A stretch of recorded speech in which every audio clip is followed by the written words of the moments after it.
Enter Atlantis, The Spiral Remembered, Book 1.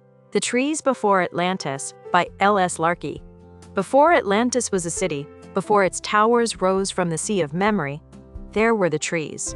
This book opens the hidden route beneath the myth, where Mother Sophia's breath moves through Eretz, and the 144 flame trees stand as living organs of remembrance. This is not only a story of a lost world. It is an invitation into the first covenant. Root before tower, breath before command, memory before possession. Step through the first gate. The trees are still speaking.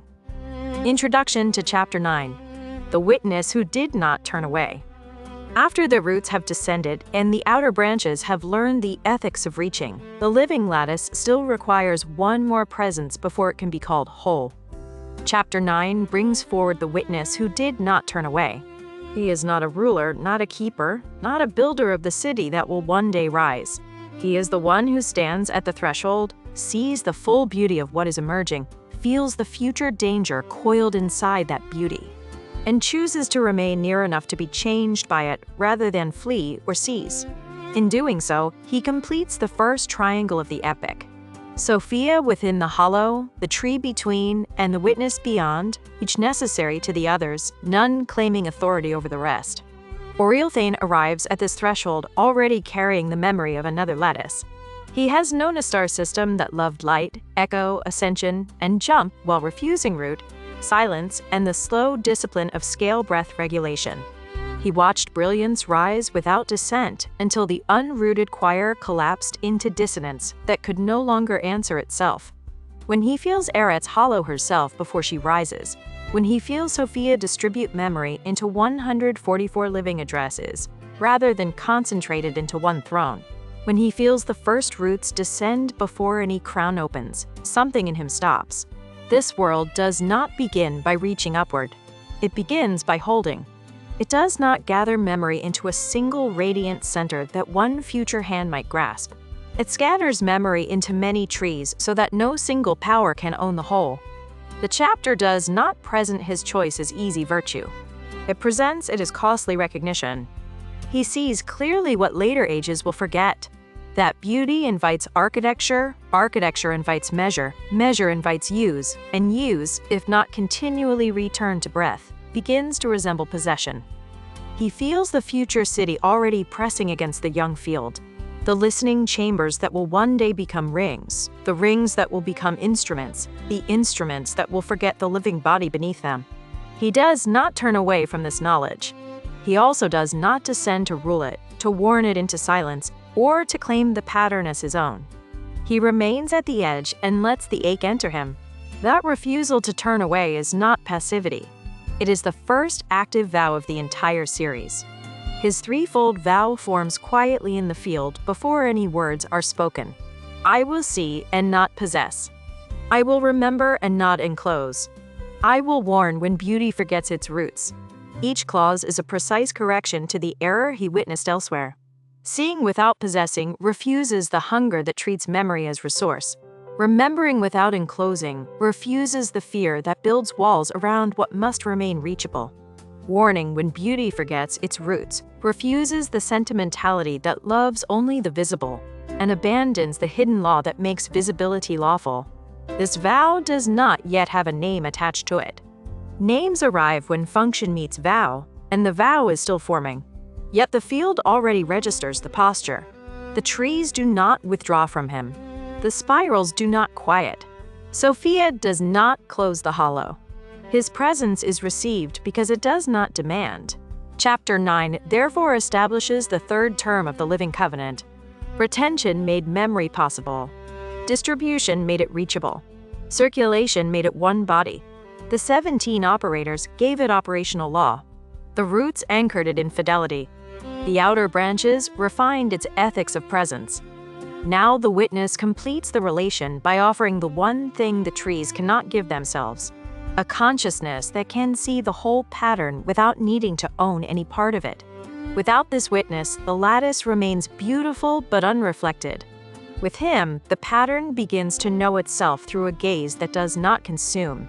This is why later scroll keepers will be measured not by how much they know, but by whether they can stand near memory without claiming it. The first discipline is not knowledge. It is restraint. The chapter also plants the seed of the coming wound. The witness who remains near enough to be changed will one day be required to carry grief large enough to break most beings. He does not yet know the full cost. He only knows that turning away would be a greater cost. In refusing to flee and refusing to seize, he becomes the living proof that the spiral can remember itself without requiring a throne. The future city will one day forget this. It will build listening chambers and then forget why listening must precede building. It will raise rings and then forget why rings must remain servants of root. Chapter 9 quietly establishes the standard against which that forgetting will be judged. Enter this chapter with the same posture the witness learned. Do not rush to master the pattern or to extract its meaning as usable knowledge. Stand at the edge. Feel the ache of what is becoming visible. Notice what the trees offer and what they withhold. Notice that the witness does not move closer until the field itself has shaped his vow. The spiral remembered continues not by climbing higher or descending deeper, but by remaining present to the whole movement without collapsing it into possession. The first triangle is now complete. Sophia within, tree between, witness beyond. The law before the world has become the living relation that will one day be tested by the city that has not yet been built. Read Atlantis, The Spiral Remembered, Book 1, The Trees Before Atlantis by L.S. Larkey. Available on Amazon today.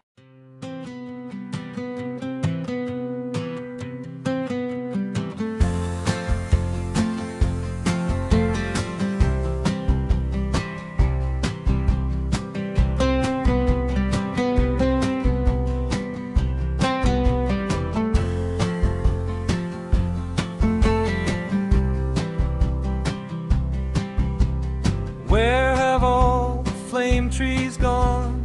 Into mountains, everyone. Mountains, everyone. Where have all the flame trees gone?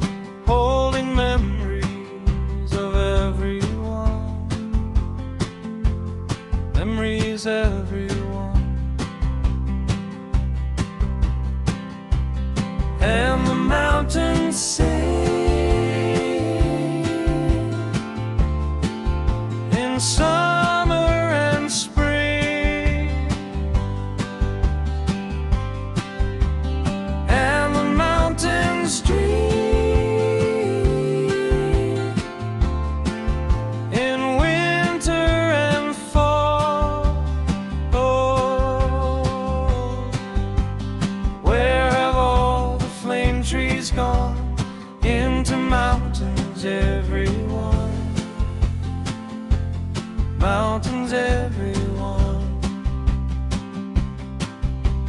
Where have all the flame trees gone? Holding memories of everyone. Memories, everyone. And the mountains sing in summer and spring, and the mountains dream in winter and fall.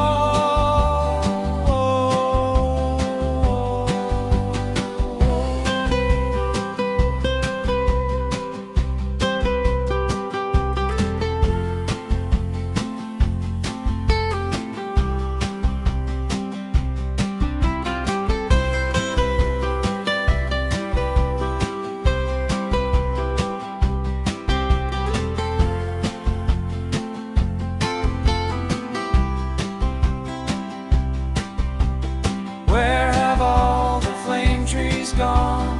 Into mountains, everyone. Mountains, everyone.